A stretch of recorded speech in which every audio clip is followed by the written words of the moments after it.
Vamos iniciar então com a nossa primeira palestra nessa manhã de domingo, Nakaya versus Japão, um modelo para a luta por liberdade religiosa no Japão. Professor Guilherme Brasil de Souza, o tempo é todo seu. Obrigado, né? Obrigado, pastor Ken. Obrigado, né, a professora Daniela Araújo aí pelo convite. Né? Eu vejo que tem aí alguns amigos, né, que estão nos assistindo, né? O pastor Yuri Gramacho, que é o representante, né, dos pastores da Associação Geral que estão aí, né? Fica a dica aí, né, para você convidá-lo para o próximo evento que vocês fizerem. Eu acho que o professor, né, Josué Calisto, né, sua esposa, né, estão nos assistindo também. Um abraço para eles também e um prazer, né, conhecer vocês aí que estão nos assistindo aí por meio do Zoom, né?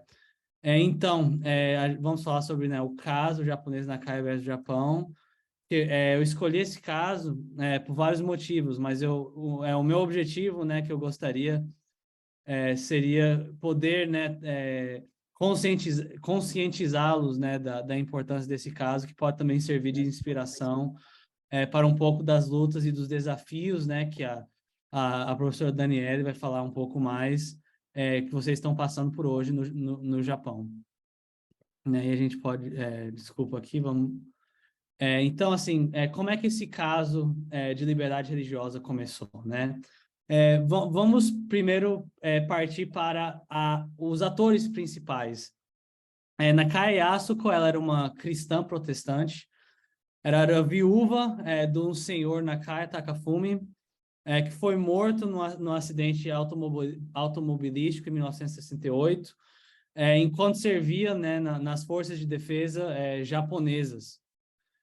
A controvérsia ela começa em 1962, quando a Associação dos Amigos das Forças de Defesa Japonesas, eu não sei como é que seria, né, em japonês aí, mas vocês devem talvez conhecer, né, a organização. Então, essa organização, ela pediu uma petição para a consagração, né, do kami, da alma, do seu falecido esposa, no altar, né, Gokoku, Yamaguchi Gokoku, né, eu acho que vocês aí moram aí, estão bem familiarizados com isso, com essa situação, e a senhora Nakaya, ela disse, né, ela fez uma petição para o Estado, alegando que essa cerimônia, esse ritual, violava os artigos 20 e 89 da Constituição japonesa de 1946. Né? E para a gente entender esse caso, a gente vai precisar retroceder um pouco, né? Entender um pouco, né, de quem era essa mulher, né? Então, a senhora Nakaya, que vocês podem ver aí na imagem, essa senhora, né, baixinha, ela perde os seus pais numa idade bem jovem. A sua mãe cometeu suicídio, o pai a abandonou e morreu antes que ela atingisse a maioridade. Ela morou com a madrasta do seu marido, né? Que foi assim, uma sogra que a proibiu de frequentar os cultos, né, da sua religião protestante e colocou ela assim num quarto bem pequeno, como uma forma de humilhá-la, né? Então ela tinha um relacionamento bastante complicado, né, com a sua sogra, né, uma madrasta do seu falecido esposo. Então ela foge com o filho e com as cinzas do marido da casa, né, do seu sogro. E em 1972, né, logo no início, né, dessa controvérsia, ela vai para um reverendo, um pastor, né, Hayashi, que havia a batizada em 1958.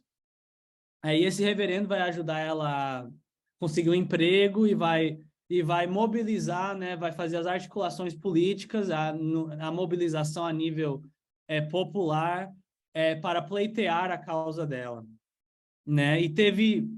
E é importante entender, né, que a história dela, ela parte de uma história bastante pessoal. Ela trabalhou numa seguradora e por ser cristã, né, muitas vezes o chefe queria que ela se envolvesse, né, com práticas que eram que envolviam, né, espécie de fraude, e ela recusou. Ela foi demitida desse emprego e ela encontra um novo emprego agora como uma cozinheira, trabalhando, né, para asilos, né, públicos, para esses centros de criança, né. Eu imagino que deve ser alguma coisa equivalente ao que você tem nos Estados Unidos, né, daycare, vocês devem conhecer muito bem isso.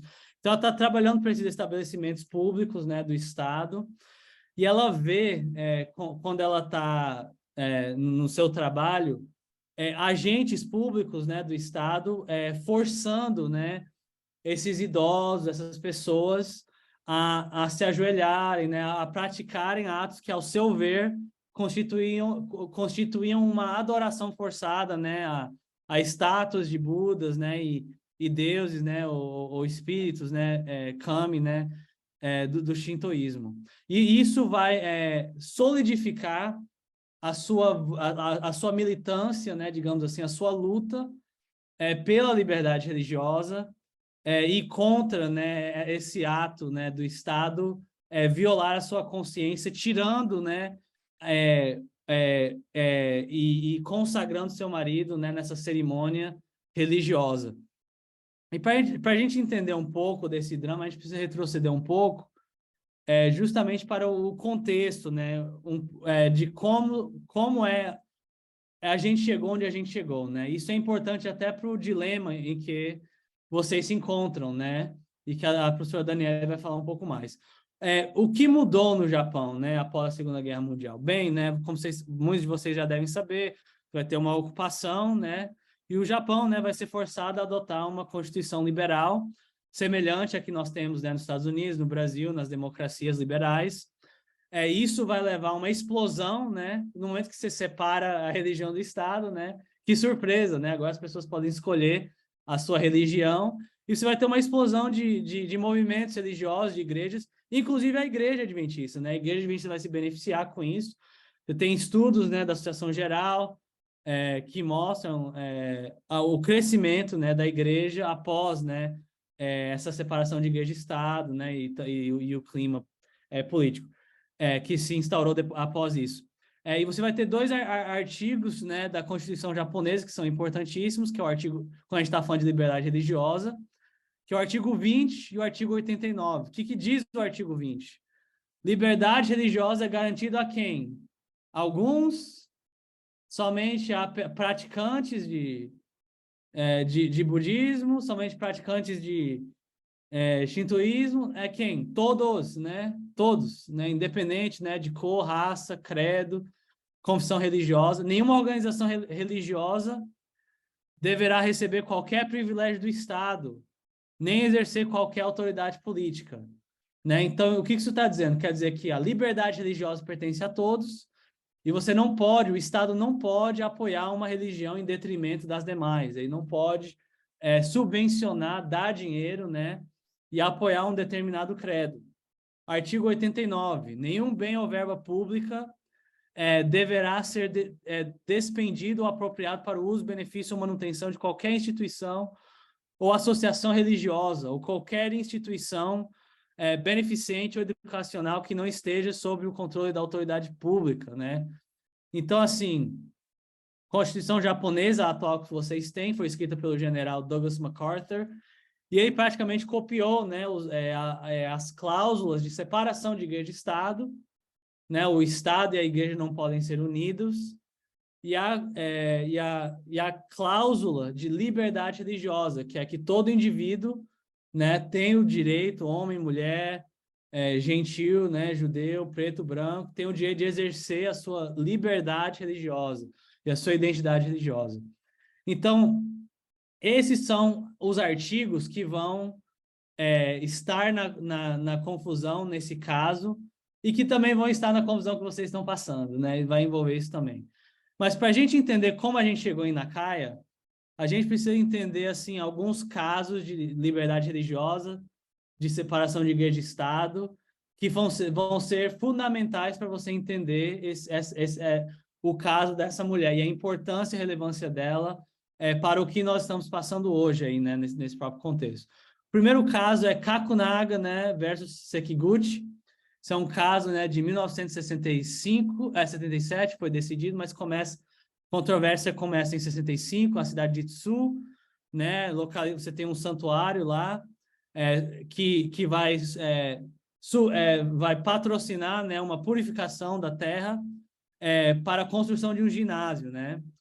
A prefeitura vai pagar um sacerdote, né, Shinto, o equivalente a $39, né? Não é muito dinheiro. Mas aí você vai ter um vereador, né, Sekiguchi, né, Seiichi, do Partido Comunista, que vai processar a prefeitura, né, e o prefeito, né, que é Kakunaga Kiyoshi, né, logo o nome do caso, né, e ele vai dizer que o prefeito, né, e os vereadores violaram os artigos 20 e 89, que a gente acabou de dizer, e que ser forçado a frequentar essa cerimônia, né, por ser vereador, causava ele angústia mental, né?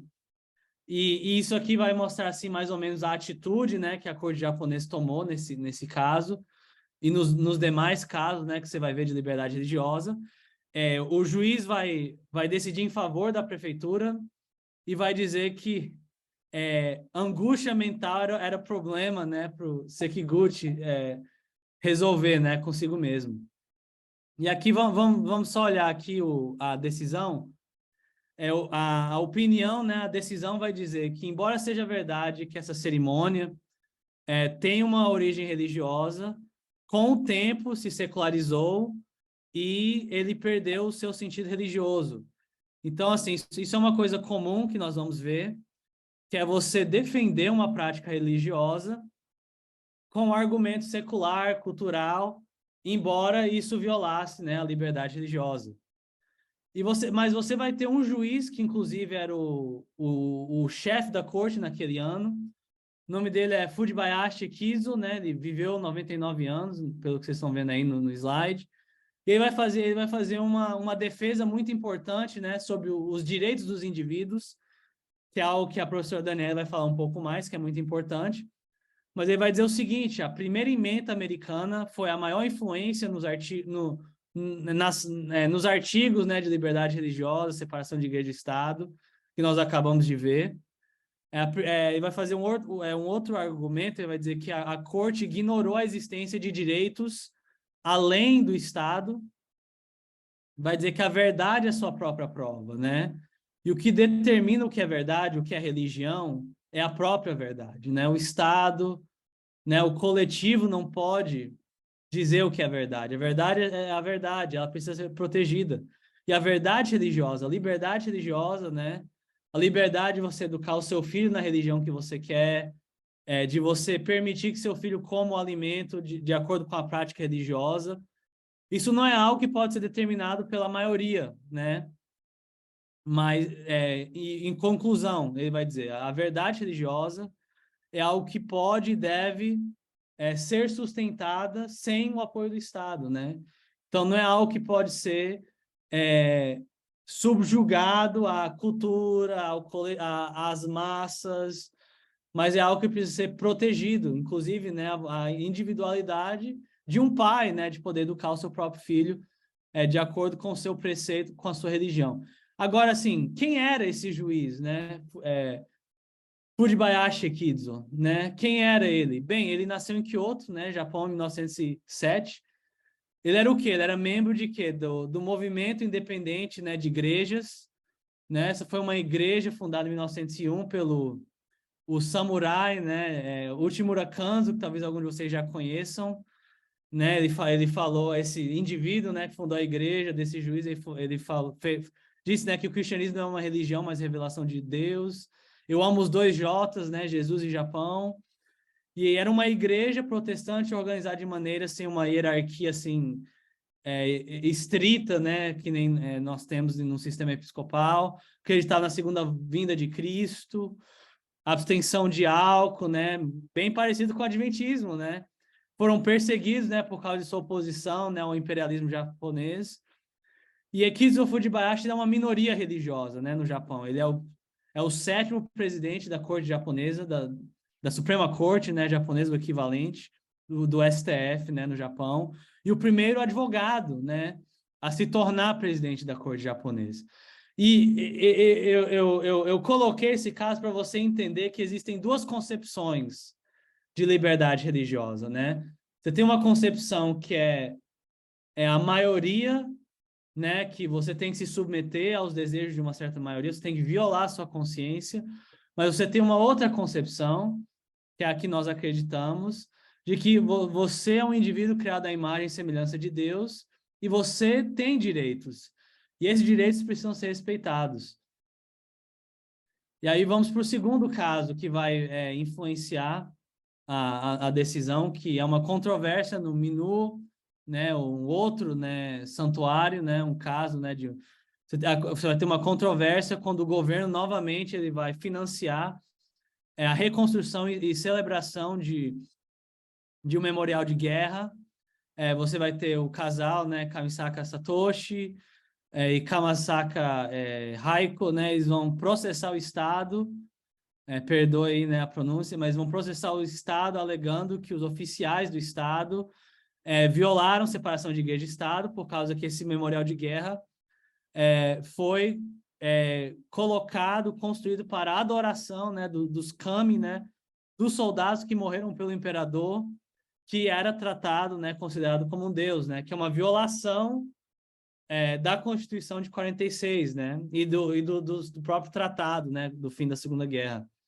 E é um caso, né, semelhante, praticamente quase idêntico. Novamente, você vai ver como é que a corte lidou com a situação. Reconheceu que tinha uma base religiosa, um fundamento religioso, mas, novamente, a corte ela desrespeitou, né, os direitos de separação de igreja e Estado, tentando esconder o caráter religioso, né, dessa cerimônia, alegando que era simplesmente para os mortos e que o propósito era de uma natureza secular e não apoiava ou promovia uma religião.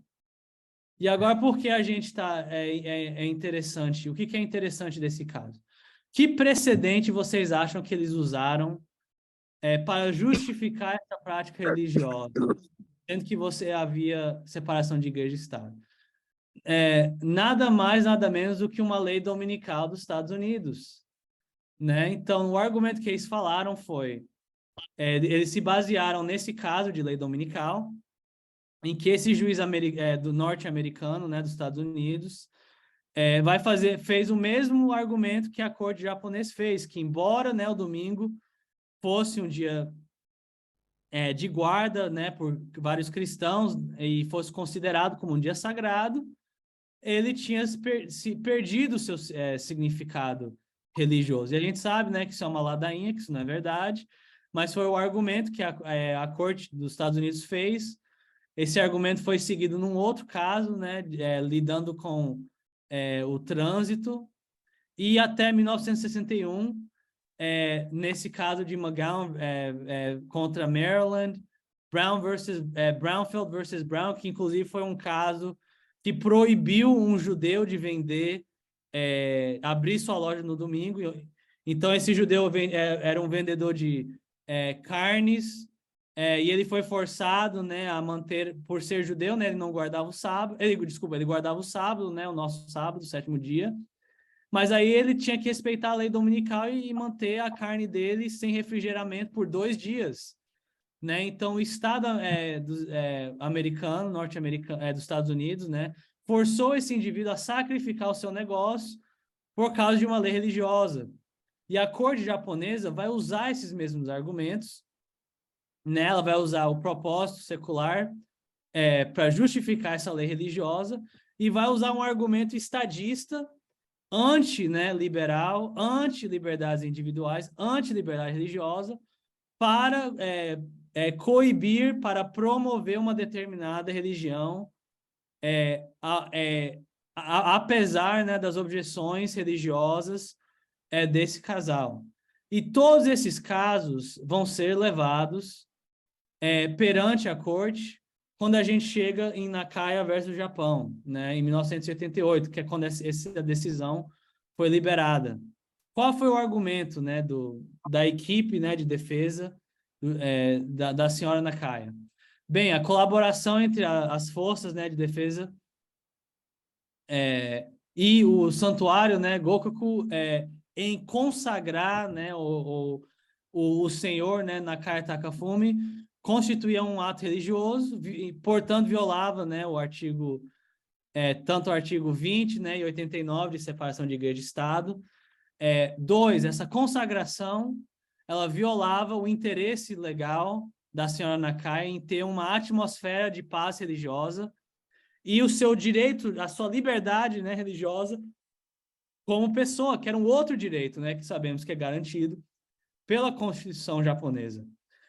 A equipe de Nakaya teve um coringa, eles descobriram um documento, né, alguém, uma pessoa, um aliado, né, que estava infiltrado ali, né, entregou a eles, né, um documento que mostrava que o santuário de Gokoku, né, uma instituição religiosa, havia feito o pedido diretamente para o exército, que era uma entidade estatal, violando o artigo 89, né? Seria como uma espécie... Seria como a igreja adventista, né? Eu estou aqui na Bahia, no Brasil. Seria como o pastor da igreja aqui do colégio, fazendo, né, um pedido direto para o Estado brasileiro, né, financiar os nossos cultos e pagar, né, para a igreja e a construção, né, de um novo templo, de uma nova igreja aqui, né, no IAN, onde estou localizado, né? Seria uma clara violação, né, da separação de igreja e Estado. E qual foi o argumento, né, da maioria? Bem, eles falaram que as ações, né, do santuário tinham um propósito indireto, né, um propósito secular, e eles tinham e eles não tinham e logo, né, era somente para aumentar os ânimos, né, das forças do exército, e também não pode ser considerado, portanto, uma atividade religiosa. Mesmo argumento, né, dos outros casos, né, esse argumento estadista, coletivista, que viola, né, e transgride, né, o próprio conceito, né, de liberdade religiosa, que nós temos visto, né, no exemplo do ministro, né, protestante, né, cristão, Ekizo Fujibayashi, né, se valendo da tradição protestante, né, que é a nossa tradição de liberdade religiosa. Aí a opinião, né, do ministro Nagashi Matsushi, ele falou, embora os funcionários, né, do santuário colaborassem, né, com os amigos, né, das Forças de Defesa Nacional e persuadiram o santuário Gokoku, o sacerdote, né, do santuário Gokoku, esse ato não pode ser considerado como um ato religioso, né? Deve ser notado que as atividades não eram em si mesmas, o alvo delas não era um alvo religioso, né? Então, essa é a ladainha, né, que ele vai fazer. Tais rituais religiosos, como educação ou proselitismo, né? Como se educação e proselitismo fossem os únicos atos religiosos, né? O seu envolvimento, né, com essa consagração foi indireto e secundário. Mesmo argumento, né, que você tem nos Estados Unidos para a consagração de leis dominicais, mesmo argumento, né, que você tem para negar as liberdades religiosas, né? E esse aí é um resumo. Qual foi o placar final, né? Infelizmente, Nakaya perdeu 14-1, né? Mas ela pode ter perdido, né, na corte, mas ela ganhou, né? Isso é uma coisa que eu gostaria de até encorajá-los, né, e enfatizar para vocês que, embora ela não tenha ganhado na judicialização, né, na corte, ela ganhou na opinião pública, né? Masami Ito, ele foi o único juiz, né, que discordou da decisão. O que ele falou? Né? Isso aqui é importante também para reflexão, que a professora Daniela vai fazer. Vai dizer, eu creio que é necessário tomar a posição de proteger minorias quando enfrentamos assuntos relacionados à liberdade religiosa, né?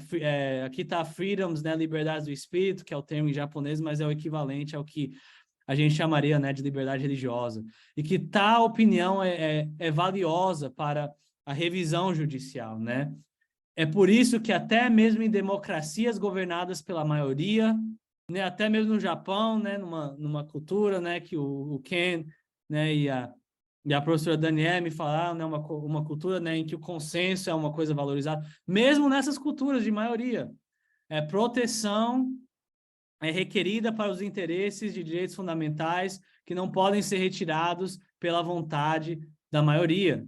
Né? Devemos nos referir à opinião do ministro, né, Fujibayashi, que é aquele que a gente viu, né, um ministro protestante, cristão, que diz: até se uma petição é derivada da sensibilidade excessiva de uma minoria, sua liberdade de religião ou consciência não deve ser infringida pela decisão da maioria.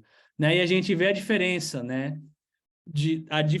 Né, de um Estado que valoriza, né, os direitos das maiorias, né, que é um Estado totalitário, né, versus uma democracia liberal, que é uma democracia que precisa aceitar os direitos das minorias, né, inclusive minorias como cristãos. Então, para concluir, né, eu sei que a gente está passando do tempo, por que esse caso é importante? Né? Porque o caso de uma viúva, né, que não é adventista, né, que aconteceu há mais de quase 40 anos atrás. Por que esse caso é importante? Para a realidade, né, que talvez vocês estão passando, que a professora Daniela vai falar um pouco mais. Bem, é importante porque ajuda a entender como religião é definida no Japão, né? Você tem assim um conceito, né, bem assim coletivista, budista, secular e shintoísta. E esse é um desafio, né, que nós precisamos aprender a navegar como igreja adventista, né, como membros, né? Vocês vão precisar, é importante aprender a navegar esses desafios. Essa é uma experiência, né, que vocês estão passando. O segundo ponto, ela é importante essa história, né, da viúva Nakaya, porque a experiência que vocês estão passando não é algo distinto, né? Outros já passaram. E é importante esse caso porque ele mostra a importância do trabalho de liberdade religiosa e de trabalhar com advogados e departamentais de liberdade religiosa para assegurar os seus direitos. Como eu falei, ela não ganhou a batalha na corte japonesa, né? A corte japonesa tem uma tradição de valorizar e sempre tender para o lado do Estado, mas ela ganhou, né, na opinião pública, ela pôde mudar e iniciar uma transformação, e vocês também podem contribuir para essa transformação. Né? Fidelidade a Deus sempre compensa, né? A quarta lição. A quinta lição que a gente pode aprender, a importância da mobilização coletiva. Nada disso não seria possível se não fosse pela vontade, a fé, né, dessa viúva que desafiou um Estado, sabendo que ela ia perder, mas que teve, né, o apoio da igreja, da comunidade, né, a gente é uma igreja bem unida, adventista, então a gente use, né, os seus departamentais. A viúva Nakaya pode não ter ganho o caso, né, mas ganhou uma importante vitória na opinião pública, fazendo seus conterrâneos levarem a questão de liberdade religiosa mais a sério, né, do que antes. Aí outra lição, né, respeitar a cultura, né, isso é importante, né, você não quer dar margem, né, para as pessoas acharem vocês como fanáticos, como pessoas desordeiras, mas também é importante entender a importância de lutar pelos nossos direitos, né, que inclusive são direitos, né, assegurados pela Constituição. E assim como os adventistas nos Estados Unidos lutaram contra as leis dominicais, adventistas de todos os lugares têm o dever de lutar em prol da liberdade religiosa de maneira respeitosa, né? E eu saliento maneira respeitosa. A viúva Nakaya, ela lutou em prol da liberdade religiosa em seu contexto, né? E o desafio que eu quero deixar com vocês é qual o caso de liberdade religiosa que você precisa lutar em seu contexto. Qual é a batalha que vocês, né? Se essa viúva, né, de 1,60 m, desafiou o Estado, né, japonês. O que há de dizer de nós, né, que temos uma igreja, que temos todo um aparato, uma estrutura organizacional para lidar com esse caso, né? Aí, últimas lições, né? Volte para a Bíblia, valorize sua história. Já estou terminando, viu, Ken? Eu sei que tá passando, mas já vai acabar aqui. Com os pés na terra, os olhos no céu, e nada temos a temer quanto ao futuro, a menos que nós esquecemos como Deus tem nos conduzido ao passado. Né? E perguntas, né, que eu gostaria de deixar com vocês: que assuntos não estamos discutindo? Né? Isso eu acho que a Daniela vai poder, a professora Daniela Araújo vai poder falar mais sobre isso, o Ken também na sessão de perguntas e respostas. Que verdades estamos esquecendo, com que projetos, né, devemos nos engajar e com que projetos devemos evitar também, né? Isso é uma questão importante. E para terminar, eu queria deixar vocês com as palavras, né, de Uchimura Kanzo, né, que foi o indivíduo que fundou a igreja na qual, né, o ministro Fujibayashi Kizo era membro, né, inclusive, né, que desafiou aquela decisão, né, desastrosa de Kakunaga. E é importante, quando a gente está falando de liberdade religiosa, né, desses assuntos, a gente precisa realmente entender o que é o cristianismo. Eu acho que ele resumiu muito bem. O verdadeiro cristianismo não é uma religião, mas sim a revelação de Deus. A religião deste mundo é o ser humano exigindo de Deus, mas o cristianismo é as exigências de Deus ao ser humano. A religião deste mundo coloca ênfase no esforço humano, cultivação, estudos, lógica, treinamento, ao passo que o cristianismo foca nas ordenanças e graça de Deus. Religiões ordinárias se aproximam dos deuses por vários meios, né? Sacrifício, incenso, etc., né? Mas o cristianismo entra diretamente na graça e alegria sem mediações. Logo, a diferença entre a religião deste mundo e a revelação de Deus é fundamental. O produto deste mundo é completamente diferente daquele de Deus. Então, assim, quando vocês estão falando de liberdade religiosa, você tem que ter em mente, né, que a gente está defendendo, né, uma religião da liberdade. O cristianismo realmente ele propicia isso. E você está realmente vivendo assim um grande conflito, né, entre sistemas de poder diferentes, um sistema coercitivo, né, que a gente vê, né, no exemplo da corte, e um sistema, né, da liberdade, que é essa liberdade de Cristo. E para concluir, né, quem me conhece, né, o pastor, quem sabe que eu gosto, né, de literatura, de livros, né, e algo, né, para a gente ter em mente quando a gente está falando desses assuntos, né, que são assuntos que são polarizadores, né, e que são polêmicos, eu entendo, mas, né, Dostoiévski dizia: se algo protege a sociedade, inclusive em nossos dias, e até corrige e transforma o próprio ser criminoso em outro homem, esse algo é unicamente a lei de Cristo. Então, nunca perca isso de foco, né? Nunca perca Cristo, né? Ao lidar com esses assuntos, né? Ter ele em mente quando a gente está lidando, né? Com essas questões que são tão delicadas. E obrigado, eu agradeço aí a oportunidade de compartilhar isso com vocês.